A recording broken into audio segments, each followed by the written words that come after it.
adventures of Harry Nile. Now, Mr. Nile, if I hire you, I must have one thing clearly understood. What's that, Mr. Hapgood? No one, and I mean no one, is to know that I've had to hire a detective. His name is Nigel Hapgood, and he owns Hapgood Galleries, a high-toned art gallery on Capitol Hill. He wouldn't tell me anything on the phone except that he had a problem and he needed a detective, and would I come right up? The way he asked me, I felt like I was supposed to use the back stairs. Or, as Murphy says, when I tell her I've got an art gallery owner for a client... I think you better try to look like either a prosperous collector or an eccentric artist. Yeah, you better go for the eccentric artist look. The skin of the private investigator must be slightly thicker than normal, less sensitive to the sneering attitudes of society. On an August afternoon in 1952, Harry Nile will need the hide of a rhinoceros as he interviews his latest client in a matter that will go into the files as the case of the missing Matisse.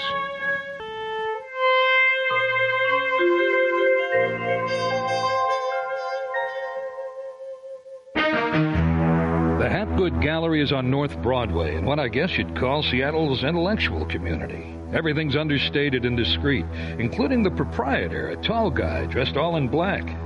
Nigel Hapgood, Mr. Nile. Follow me, please. Whatever you say.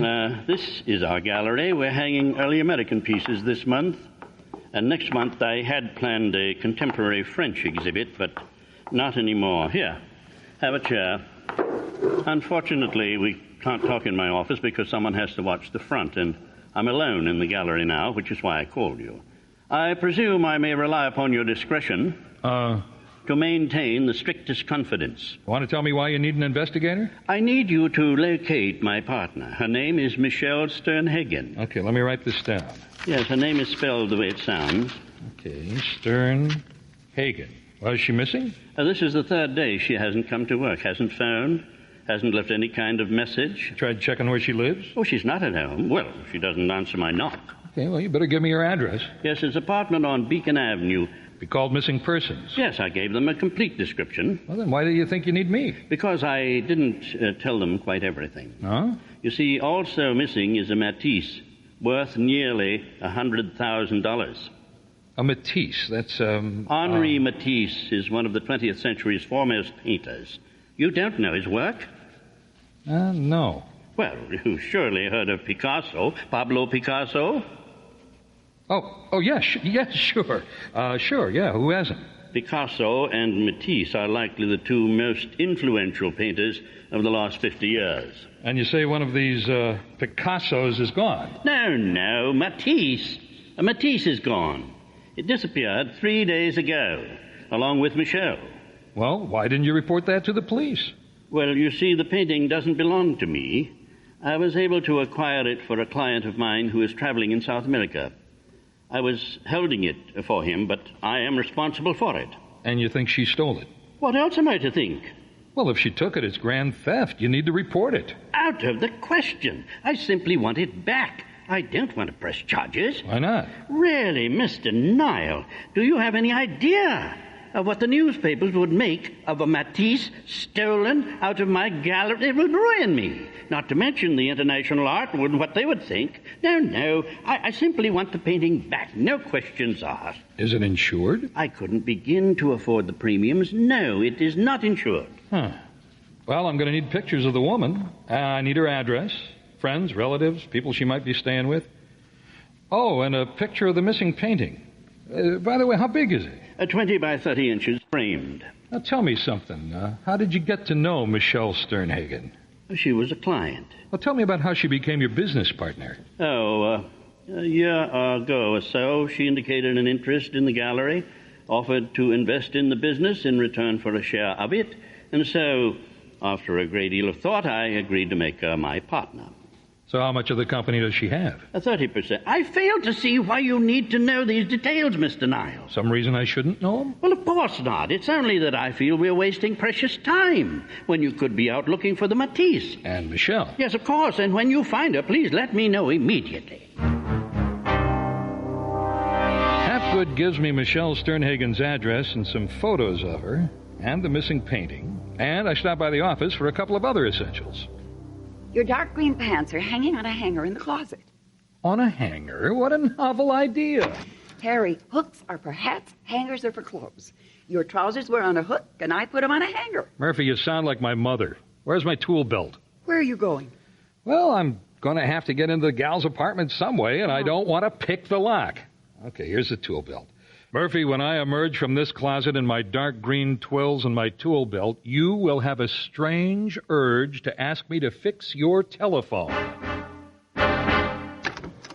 Yes. Phone company. You the manager? Why, yes. Is there something wrong? Well, we got a report here. Says there's a telephone problem in the Sternhagen apartment. Doesn't seem to be anyone home up there, so I was wondering if maybe you could let me in so I could check it out. Well, I don't know. Miss Sternhagen didn't mention anything about a problem with her phone. I can't wait around for her to get back. I got too many other calls to make. Maybe she's coming right back. Oh, no, Miss Sternhagen said she'd be away for an indefinite period of time. Well, she wanted her phone fixed. If you don't want to let me in her place, I'll just make a note on my report that the premises weren't accessible. Oh, all right, okay. I suppose it's all right. Wait here, I'll get the key. Michelle Sternhagen lives like an heiress. Her place is right out of a decorator's magazine. Floor-to-ceiling windows looking out over Seattle. There's a thick white carpet and jet-black furniture with massive abstract paintings that cover her whole walls. I slip my shoes off and I start looking for anything that could give me a tip on where she's gone. And then I find a fold-down desk that comes right out of the wall. It's a treasure chest, photos, a notepad, and a checkbook. But at that moment, that's him. I have a visitor. Police, put your hands in the air! Uh-oh.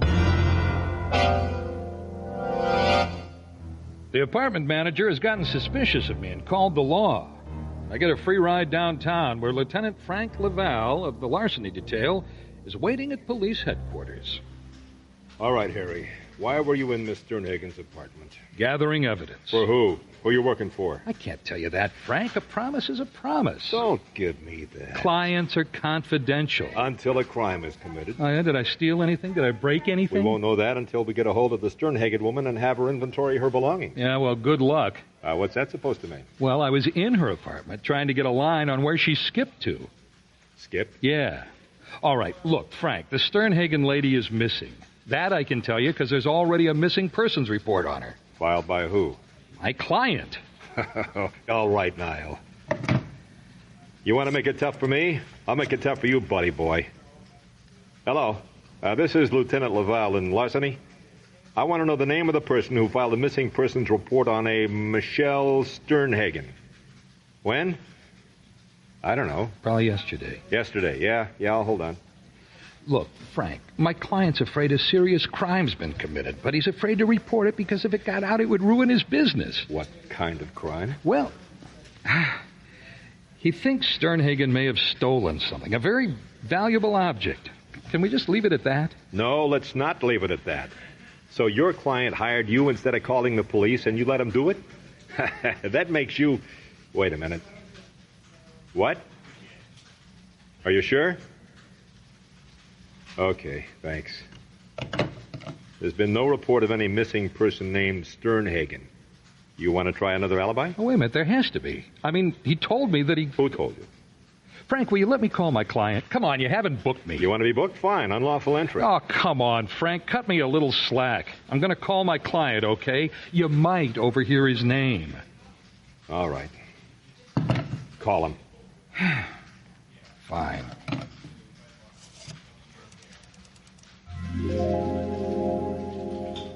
Hapgood Galleries. Mr. Nigel Hapgood, please. This is Nigel Hapgood. How may I help you? This is Harry Nile. Yes. Have you found her? Didn't you tell me you filed a missing persons report on Miss Sternhagen? Of course. I told you that. Well, I was just checking with the police department, and they don't show any record of that report. Why did you find it necessary to involve the police? You say you did file a missing persons report? I just told you I did. I can't help it if they've lost it. What are you doing with the police? Nothing. I was just checking out what they did after you filed your report. But now... Well, I found him, talked with someone. I didn't write down his name. What difference? Oh, but you didn't fill out a report in person. Oh, Oh, not in person, no. Should I have done? Okay. Well, that's all I need to know for right now. Well, wait just a minute. Are you making any progress? Well, slow, but sure, Mr. Hapgood. Come on, I'll talk with you later. Nigel Hapgood. And he never filed an MP report. Guess not. So he lied to you. Oh, I wouldn't say he lied. Under which damp rock do you find these clients of yours, Harry? Can I go now? Maybe after you tell me what you were after in that apartment. Okay. But don't write anything down just yet. You haven't given me anything to write down. Okay. Hapgood owns an art gallery on Capitol Hill. Sternhagen is his partner. 3 days ago, she disappeared, and so did a painting worth $100,000. And? And he figures she took off with it. He's missing a painting worth $100,000, and he calls you? Do I get to go now? Listen, you go tell Mr. Hapgood he's got a suspected case of grand larceny on his hands, and it's his duty to report it to the police. I already did that. He wants it handled quietly. No law against that, is there? Get out of my sight, Nile. And if you even bend one more law, I'm yanking your license. Oh, then you're back where you started? Well, not quite. What's that you got? A checkbook? Yeah, Sternhagen's checkbook. Slipped it in my shirt when the cop came in. What do you want with her checkbook? Well, look here, August 4th. What was that, a couple of weeks ago? She wrote a check for $360 to Merit Travel. Get out the phone book and find me their number. Okay. What else we got here? Frederick and Nelson, Swenson's Pharmacy, Tidewater Oil. This might be something. On the 10th, she wrote a big check to the Palladium Garage for storage. What do you store in a garage? A car. Why would you store a car? Because you don't intend to be driving it for a while. This chick has flown the coop. Oh, Harry, I don't find any Merit Travel listed. Well, then try calling some of the local agencies and ask them if they have a listing of all the travel agencies in the country. I think there's a catalog or something. Oh, okay. And if there's a Merit Travel listed, call me. I'll be at the Hapgood Gallery. Well, what have you found out? Well, it looks like she's taken off all right. She told the manager of her apartment that she'd be gone for quite a while. She didn't say where or for how long. I'm expecting my associate to call any minute with some news about... One moment. Hapgood Galleries, how may I help you? Yes, he is. It's for you. Yeah, Murphy. Harry, there's only one Merit Travel agency in the national listings, and it's in Miami, Florida. Miami, interesting. Okay, call them. Call the Merit agency? In Florida? Yeah, tell them you're a friend of Michelle Sternhagen's up here in Seattle. You want a ticket exactly like the one they sold her. Invent something. She called you, she raved about the flight, and now you want the same experience on their wonderful airline. Whatever. Harry, do you really think they'll verify her flight? Well, I hope so. If they do, go ahead and order 2 tickets for their next flight, Seattle to Miami. 2 tickets? Under what names? What else? A Mr. Nile and a Miss Murphy.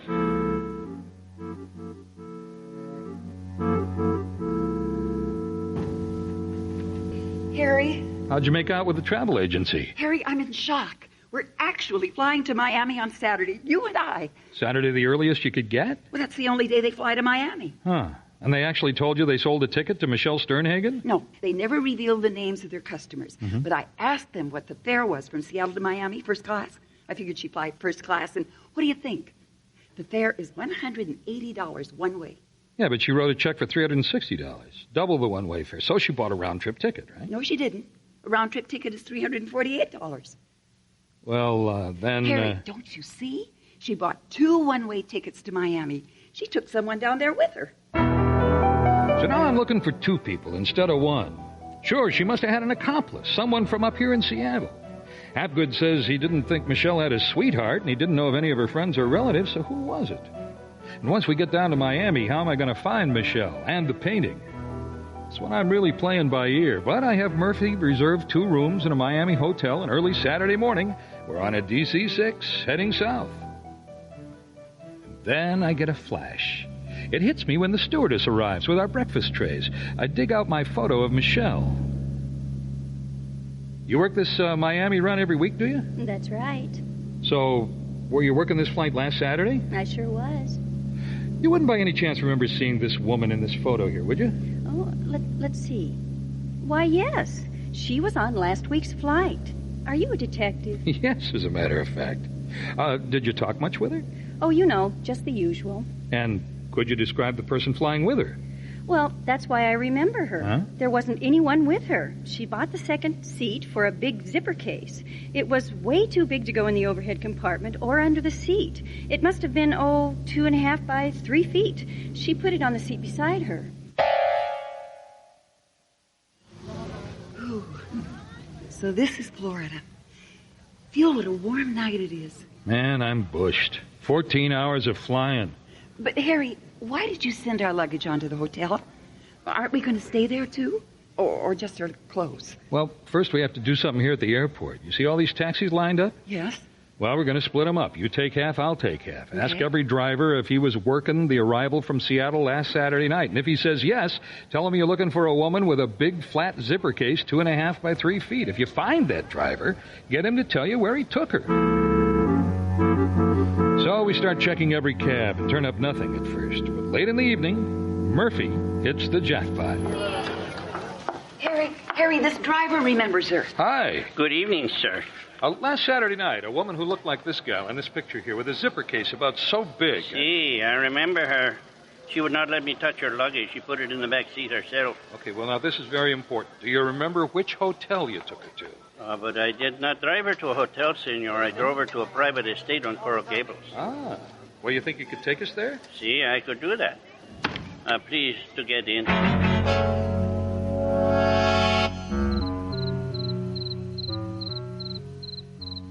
This is it. This is where I drove the lady. Wow. Palm Line driveway. Okay, now keep the car out here on the road. And Murphy, you stay in the taxi. Why, Harry?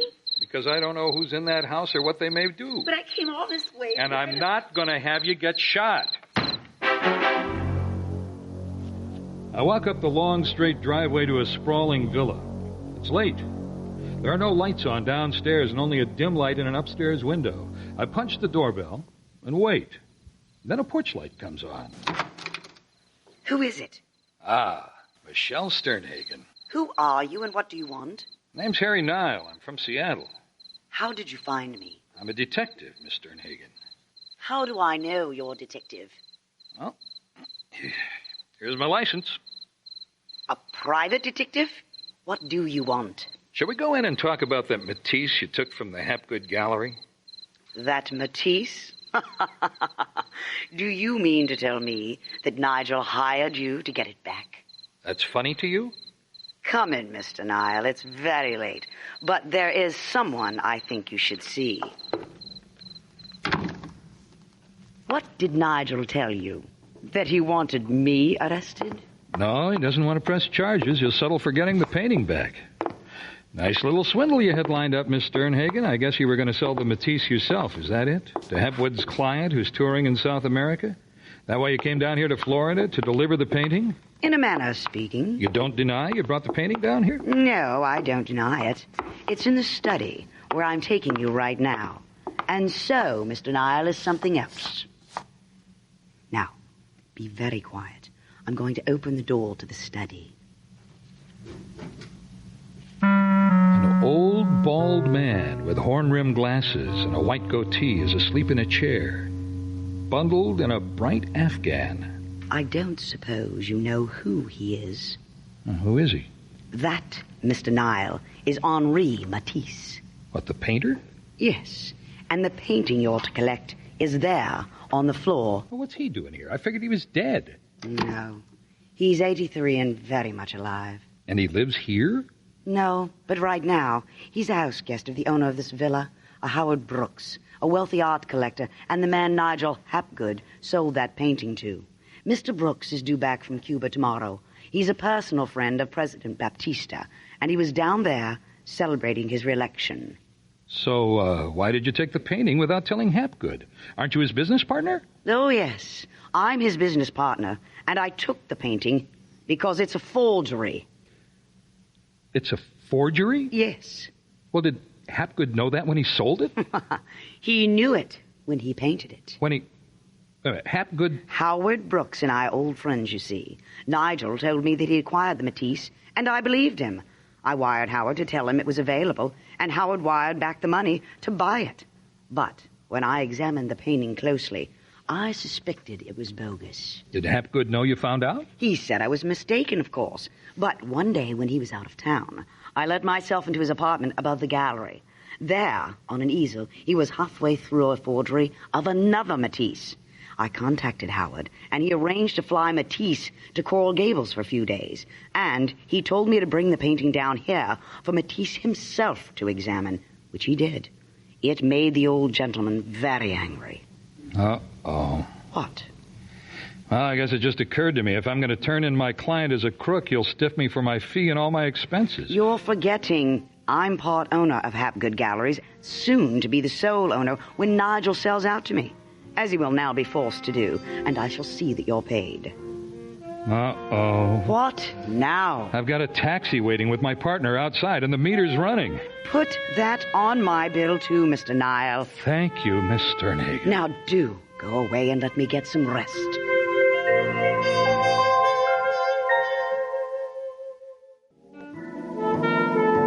The Adventures of Harry Nile are written and produced by Jim French and directed by Pat French. The Case of the Missing Matisse features Phil Harper as Harry and Pat French as Murphy, with Merrill Mayo, Ray Court, Cindy Reinhardt, John Amendola Jr., and yours truly, Jay Green. Sound effects created by Stu Conway, Sean O'Meara, and Ben Peterson. Engineering by Peggy Stokes. This program was recorded before a live audience in Seattle. This is Jay Green speaking.